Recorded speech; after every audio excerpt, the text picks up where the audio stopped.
चलिए मैं आपको एक छोटी सी घटना बताकर जो है इस संदेश को समाप्त करूंगा।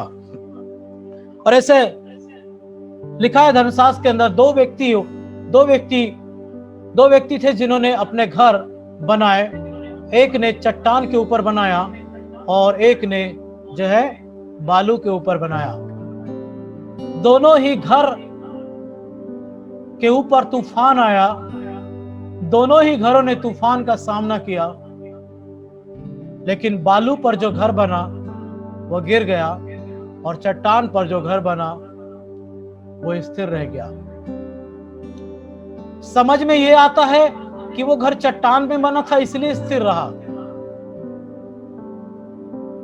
समझ में तो हमको ये आता है, लेकिन समझ में ये नहीं आता है कि चट्टान पर बने घर को भी तूफान का सामना क्यों करना पड़ा। तूफान तो उसके ऊपर आना था जो कमजोर था, क्योंकि उसे गिरना ही था। तो सिचुएशन आएंगी, कमजोर के ऊपर भी आएंगी और मजबूत के ऊपर भी आएंगी, लेकिन जो मजबूत रहेगा वो खड़ा रहेगा।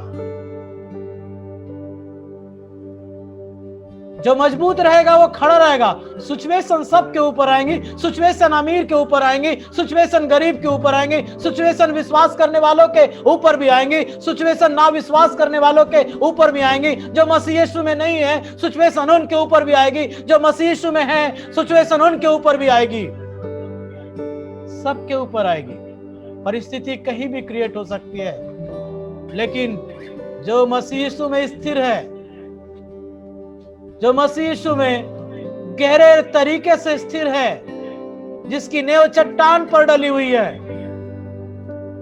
नेव चट्टान पर डली हुई, कहने का मतलब है जिसका विश्वास गहरा है, जिसके माइंड के ऊपर हमेशा परमेश्वर का प्रभाव बना हुआ रहता है, और वो हर एक परिस्थिति में कहता है कि मेरे निकट 10,000 गिरेंगे तो भी मुझे कोई हानि नहीं होगी। हालेलुया, क्योंकि मैं यीशु के लहू से छुड़ाया गया हूं। उसने मुझे मोल लिया है, मैं छुड़ाया गया हूं, और उसी छुड़ाए जाने के कारण से हम जो है चट्टान पर नेव डालने वाले लोग कहलाएंगे।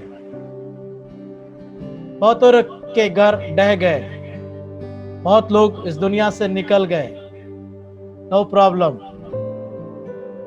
परमेश्वर उनके परिवारों में पहले से बेहतर विश्वास को देगा। परमेश्वर उनके परिवार को पहले से बेहतर खड़ा करेगा। परमेश्वर उनके परिवार की भरपाई पहले से बेहतर करेगा। उनकी जीविका जो है पहले से बेहतर होगी, मैं विश्वास करता हूं, क्योंकि परमेश्वर जो है रेस्टोरेशन का परमेश्वर है, भरपाई का परमेश्वर है।